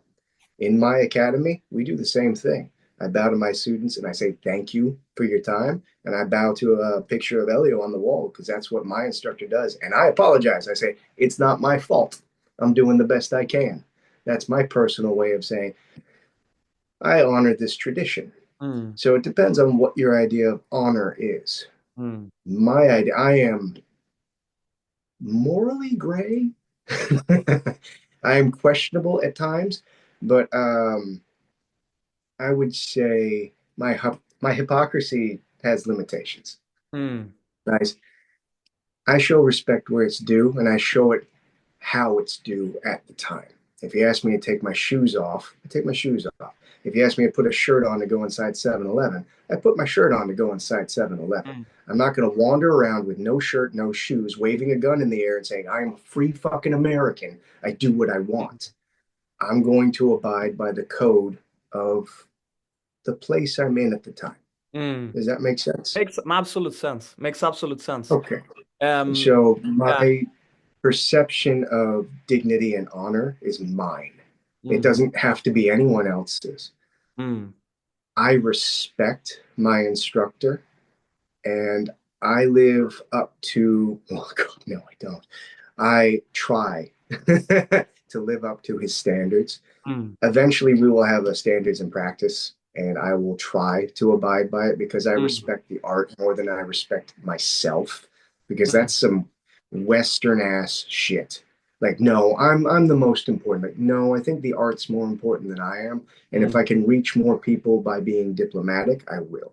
Mm. So if I can show a sense of camaraderie and respectfulness to my students, maybe that instills that into them in their lives Mm. instead of, I don't know if I want to bow to you. You're not bowing to me. We're bowing to each other. Mm. I'm showing you my respect. You're showing me your respect. Now, we also do that by shaking hands at the end of class, too. So all I'm doing is honoring a tradition. And Mm. if my Aunt Mabel used to bow before handing me the fucking soup at the table, like Mm. maybe I'll start doing that just to honor Mm. Aunt Mabel. Yeah. Yeah. So who knows where traditions come from? You never know. Mm. Maybe they came from a game of telephone and we think it's because of this, but it's because of Mm. this. We choose how we're going to be respectful on the day. Yeah. Also, Me, mostly dick jokes. So, yeah, that's another thing I want to ask you. I will go back to my dick question. jokes? Do you allow swearing in your mat? Because I see on many of your videos you swear. Is Couldn't give something a fuck. about it? Sorry? Couldn't give a fuck. Yeah. I'm terrible with language because I also see that as it's a Viktor Frankl kind of thing for me. Mm. I came up in Australia where swearing is your language. I don't care who you are. Like just every other word was swearing when I was a Mm. kid. You Yeah. fucking mole. It's normal where I come from. It's where I grew up. Now, when I went to America, I was throwing out swear words every other day, and they thought I was, oh, whoo, look at you and all your swearing, so punk rock, and they didn't really mind it. Yeah. It's something that I will change over time on my own personal mission to Mm. be more accessible to other people. But the Yeah. second you tell me to do something, the first thing I fucking do is tell you to go fuck Mm. yourself. Yeah. So I'm the one who chose to Yeah. do Gracie Jiu Jitsu. I didn't Yeah. get forced to do anything. I've made these decisions on my Yeah. own. I For don't. swearing on the mats, I live in a very laid back community by the Mm. beach. If Yeah. you really want people to not swear on the mats, I don't like that people have to walk on eggshells and pretend that they're not themselves to make me happy. Mm. If you want to come onto the mat and swear, come onto the mat and Yeah. swear. It's a little bit more laid back where I Yeah. live. I get it. The thing is, for example, I do not allow swearing on the mat. And I've been sophronized that way. I've been taught that way, not really sophronized. And for example, my partner told me something. I was in Japan. I used to cross sometimes with a suimasen, minasan. Taihen mushiwake gozaimasen deshita. I cross with the red light on. And my partners will be like, Hermes, would you do it if you had your kid with you? And I was like, no, I wouldn't cross on a red light if I had my child with me. And same thing, I wouldn't swear. And no matter where I was, if I had my children with me, you know? And Mm. it's something I live by, and I do not swear on the mat. With that said, though, is the mat the only environment that I'm going to expose my children to? Of course not. Especially like you said, if they live in Australia, in school, everywhere they go, they will hear people swearing. But the best I can do is to not swear in front of Lead by example. my baby. Yeah. And I mean, you honor something, like you said, Jigoro Kano switched Jitsu technique to Do. He wanted to make this sport, martial art, into a way of life, of how we improve in our lives. You heard a story the other day about Rickson Gracie talking about it being a martial art and not a sport. And then in the end, he talked about how he wants to use the values of Jiu-Jitsu in his life.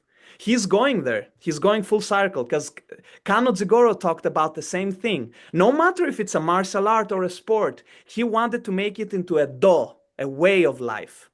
And that is so important in the end of the day. We're doing Jiu-Jitsu now, but Jiu-Jitsu means the gentle technique. Judo means the gentle way of living your life into. And of course, I know you probably argue about this, but I really believe that in Jiu-Jitsu now, since the Gracies formed a martial art and they spend too much time perfecting that art and evolving it, it comes down to going back to what Judo did 100 years ago. And it's about living our life the way we learn Jiu-Jitsu and trying to make it a way of life. And that's something I learned from Judo in Japan, and I'm very grateful for that. I really do get what you're saying, though. And I think an honest representation of the society we live in, the mat, is extremely important. Like you said, you shake hands too. In Japan, I don't shake hands after class because people don't shake hands in Japan. It's so true. We need to be accurate with where we live as well. I think it's super important. Personally, I will try to swear less because it's a personal decision. But it mostly, I've always been against the idea of swearing less, specifically because I hate the idea that words carry power over me. So if I say a naughty word, that's, you just decided that a noise makes you feel uncomfortable, right? If the word is said with a specific intent, the intent is what should make you feel uncomfortable. Because I said, you're a fucking asshole. That's not nice. But if I was patting you on the back after we did something fun, I said, you're a fucking asshole. There's a difference.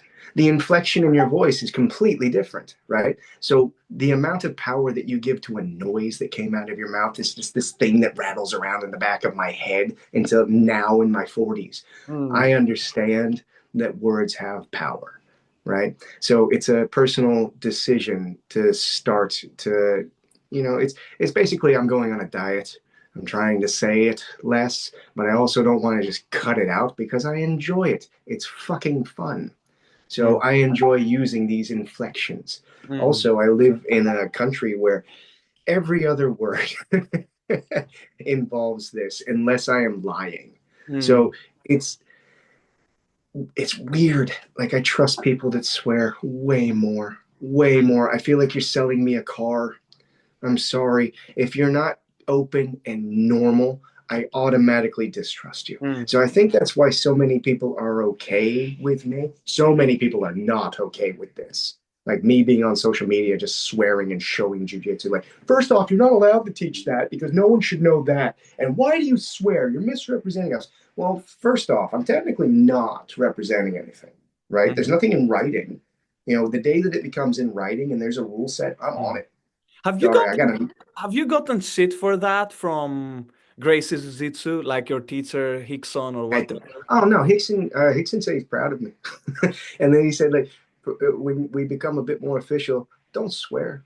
Like, I love, yeah. yes, But another thing here is everything on the internet can be taken out of context. Of course, people will see those reels and think that's how you are 99% of the time, but they have never been to your class. They don't know how you teach. Because there is a video of you talking and teaching that way, it doesn't mean you're like that 99% of the time. There is time for seriousness. There is time for joking. I mean, it's the problem with media, right? I mean, the video you put up yesterday, Mr. Chris, that you disconnect from the opponent so he cannot carry your body as one when you disconnect and put your foot on the floor. You're not one at that time, so it's much harder for him to carry your weight. some fucker will go out and be like, yeah, but you can pass your guard. What if he steps over your Oh, leg? dude, I never read the comments, but like today, because of that video, I was like, let's see how dumb they get. And then somebody was like, can't you just step over his leg? Like, and then one of them said, this guy is McDojo or something like that. And I was like, to be fair, it does look like McDojo shit. So until you feel this shit, sometimes it comes off like that. So if I push from my left foot to my right shoulder and you can't do the cool thing you wanted to do, I'm not doing some weird Sistema stuff. And I'm not shitting on Sistema because I'm sure some of you have some kind of knowledge that's actually To useful. all my Russian friends who do Sistema, this person is shitting on you right now. He's just hiding Damn it in it. a very elaborate way. Yes. Well, fucking kill me. God, go ahead.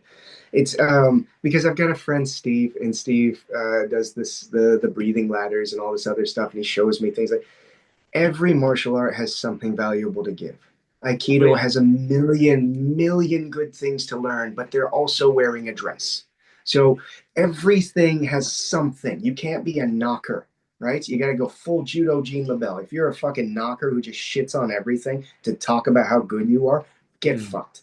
Like, you're not a martial artist, man. You should be willing to go out onto the peripheries and the edges and try new things because you're going to discover stuff. But also, if you want to be the guy that's on the periphery discovering stuff, rein it in, Tiger. Like, you can't be out in the ether forever. Like, no, I'm just spiral out and just learn. You're also going to be shit forever. Like, feel free to hone in on some stuff and take what is useful and put it to that. Don't just go, well, this guy said to do it, so I'm doing it. And this guy said to do it, so I'm going to do it. No, think for your fucking self, man. Really be open to other martial arts. Be open to other knowledge and be open to building your own thing because that's how we got to where we are. You know, Hickson took what he was given and refined what he was given. Yeah. Speaking about that, do you of you know, every martial art having something good or not? If you let's say I show up in your academy tomorrow, but I'm a black belt, but I'm not a Gracie Jiu Jitsu black belt. And I'm like, hey, Mr. Chris, I want to sign up here. I don't care too much, but I want to sign up here. Would you take away my belt? And oh, fuck. It depends on what you're a black belt in. If you want to wear your black belt in, I don't know, let's say you were a black belt in Hapkido, and I have no derision towards Hapkido, but let's say you came in there. So a Brazilian Jiu-Jitsu practitioner. Would it's a Jiu-Jitsu guy? You give No, them I'm not a belt dick and then you about that slowly stuff. sophronize them, or? No, I think you earned your belt, and everyone's belt is subjective, like I've said a million times. So your coach that gave you that black belt, that was their opinion, and who am I to shit on that person's opinion? If you want to come in wearing a belt, wear a belt. I don't care. At Crohn's, they used to have visitor belts, and those visitor belts were specifically so that people would know who is not one of their students.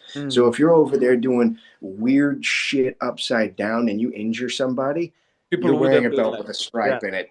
You know, like, that's not my guy, you know? Yeah. I don't think that was necessarily shitting on that person's belt so much as it was a safety thing. For me, if you come in wearing a belt, wear your belt. You earned it. Help yourself, man. I re-earned my belt multiple times because I offered to wear a white belt. I offered to wear a visitor belt. And I remember Jason called Hickson and asked Hickson, like, do you want him to wear a white belt? Do you want him to wear a black belt with a white bar? And Hickson said the same thing. Like, dude, he's a black belt. He's a black belt. He just doesn't know what we know. So cool. Let him do his thing. Everyone's different, and I'm not going to be a douche. You show up wearing a belt, wear your belt. I've got black belts in there that have no idea how to do a fucking hip escape. It doesn't make them any less of a black belt. In my eyes, you're still the idiot that doesn't know how to do a hip escape. You're an idiot whatever belt you're wearing. I don't care. Yeah, I love it. I love it. Do you think do you have any experience on MMA fighters and Brazilian Jiu-Jitsu black belts? Do you see people who've done MMA for like 2 or 3 years being better in training than people who are black belts in Brazilian Jiu-Jitsu because of the similarities between MMA and Gracie Jiu-Jitsu?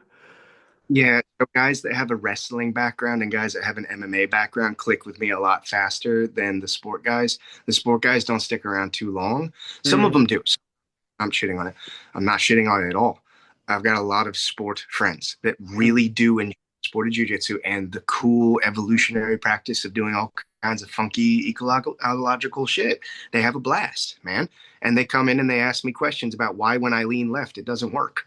You know, it's everyone's different. But if you put that guy with an MMA, like a 23-year-old fucking blue belt MMA fighter, holy crap. That guy's up and you're just gonna pick him up and it's silly goose. If you could pick somebody up, oh my God. Hence, it's always well, again, like I said, the wrestlers get a grading curve because we do something that's closer to wrestling than we do to jiu-jitsu at this point. I've noticed a marked difference between like actually knowing some basic wrestling principles versus anything jiu-jitsu. Anything jiu-jitsu. Because mostly jiu-jitsu now is only against jiu-jitsu, which is weird because it only works in that arena. So jiu-jitsu versus jiu-jitsu usually works against someone who has no idea what they're doing. But when you take jiu-jitsu versus a wrestler, fuck. And then all of a sudden, like everyone's saying like, oh, well, we got to learn wrestling instead of jiu-jitsu. Like, okay, maybe jiu-jitsu should have stayed closer to wrestling instead of you gone off and you filled the void with some weird shit. It depends on what your goal is, because if your goal is to win in a competition, you're going to have to be better at that game. Like, and that's the smartest thing in the world. If you want to get good at the game, don't pretend. I fucking hate when you see jiu-jitsu competition stuff and somebody goes on there like, well, why didn't you do the takedown? Fucking sit down, guard, pull, and fag. Like, dude, that's how the game's played now. If I waste any of my time trying to take you down when I could have just sat the fuck down. Mikey Musumeci, that kid, smart. Who would have thought? Who would have fucking thought? So if you want to win a specific game, you learn how to cheat by those rules. I don't give a fuck about the game. I'm just going to kick you in the face. Also, again, this is a moot point for me. Yeah, but also the way a sport can evolve, it needs to take a free space in the sports community. Like, where would Brazilian Jiu-Jitsu, if we had more of a stand-up, where it would fit? It would be judo, you know, the rules would be more like judo. There would be no point for Brazilian Jiu-Jitsu to exist competitively because wrestling and judo are out there, so it had to fill a spot that it makes sense. So I completely agree. When you have trainings, do you usually have sparring more time per class than technique, or what's the ratio? Depends on the class. So if it's the best thing. It's great. It's great. Let's do it. I love the variability on the environments. Don't worry too much about where the camera is. People will love it. People saw your car, the inside of your home. Oh, you're getting stalled after that. Look at me go. Look at my life. My life in action. So it depends on the class. When I'm teaching a fundamentals class, it's an hour of content and then optional drilling or sparring for the following hour. If it is advanced, and I say that with fucking air bunnies, I'm teaching you jiu-jitsu versus jiu-jitsu within context. Like this month, we're getting to the knees. And what do we do from the bottom on our knees? There's your content. So I'm going to teach you about 30 minutes of that stuff because it's one position, one drill. And then we're just going to start in this position and spar. You go to town. Yeah. I haven't gotten my Sydney Academy up and running when it comes to striking yet. So once they're not shit enough to where they can start to punch each other without getting their ego in the way. Because the worst part is when you put a pair of gloves on them and they both try and outstrike each other. Like the whole purpose of putting the gloves on was because one of you was going to start to feed wild strikes so that you can do jiu-jitsu. Then we can tighten that up with strikes versus strikes. So I've got to get them to a certain point. I've got other academies that do it on a regular. Like they've already been doing it for a while. Yeah. So your every class is hour? different. Your class is an hour Sorry? or 2 hours? The run time is an hour or 2 hours? The class of me teaching content is 1 hour. So you're doing things and learning things for 1 hour. And then the following hour is optional drilling or sparring. So they can just come and train for an hour if they want to, or then they can and then go home. Or they can stay over to the optional stuff. Yeah. I'm happy for them to actually come back and they can come in and learn and then go home. Or they can come in and learn and then try and apply it. Yeah. And if they're a higher level, they could just come in and try and apply it. So different class times for different students. Yeah, because in the end, it's up to them, right? How much time they want to put into their craft. And yeah, you cannot force people 2 hours there, right? That's right. So it's also a matter of, if I've got a student that just wants to learn self-defense and they don't want to fucking roll around on the floor with some dude who has staff, they just want to learn how to get out of a headlock, you're welcome to just do that. You do not have to spar. I'm never going to give you a belt because you're never going to compete. Yay. That is so interesting. That is so interesting. Yeah. Yeah. Yeah. If you want to fucking compete, compete. And you'll be given a belt because of competition. Some belts that I give out, because my standards are different. When I give out a belt, I give out a specific belt that has the Gracie kanji on it. So if you understand Gracie Jiu Jitsu at a specific level, I hand you that belt. If you are just a sport motherfucker that taps out other purple belts, I'll give you a purple belt. But if you know Gracie Jiu Jitsu and you're wearing a purple belt, there's a difference in my eyes. I like to put a line in the sand on those things. No, makes complete sense. That's very interesting that that if people don't compete and so on, and they just not get the belt. Yeah, you don't have to compete. Jesus. Like, I feel like this is something that fucking needs to be said more often. It's okay to want to learn how to defend 100%. yourself.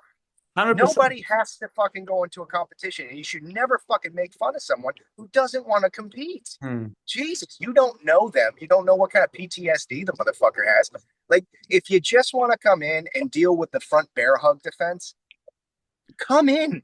It's also extremely uncomfortable to go and compete. There is stress, and if people want to have Jiu-Jitsu as a hobby where it is their safe haven and they have it as a project, there is no point. Like, why make people it's such a toxic trait in Brazilian Jiu-Jitsu, shaming people for not competing. It's such a toxic trait.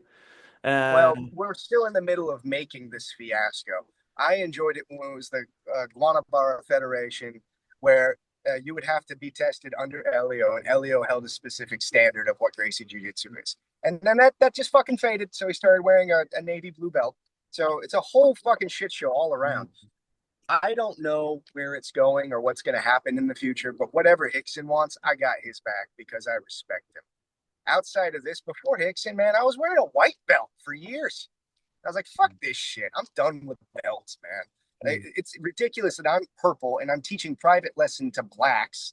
It's fucking weird. So depends on what style you're learning. This is all anarchy, and people are trying to find a way to organize anarchy. I think the JJGF did a very good job at it, and I like to uphold those standards currently. So whatever Hickson wants, I got his back. He wants me wearing a white gi, I'm wearing a white gi. That's very cool. Mr. Chris, time is up. Thank you so much for this. I really appreciate it. Oh, time's up. All good, man. I appreciate your time. Thank you for giving a fuck enough to talk to this swearing idiot from the internet. There's no idiot. There's no idiot. I really appreciate it. Thank you so much. Deeply, deeply Thank you. Have a good one. Thanks. Have a good one. Take care, man.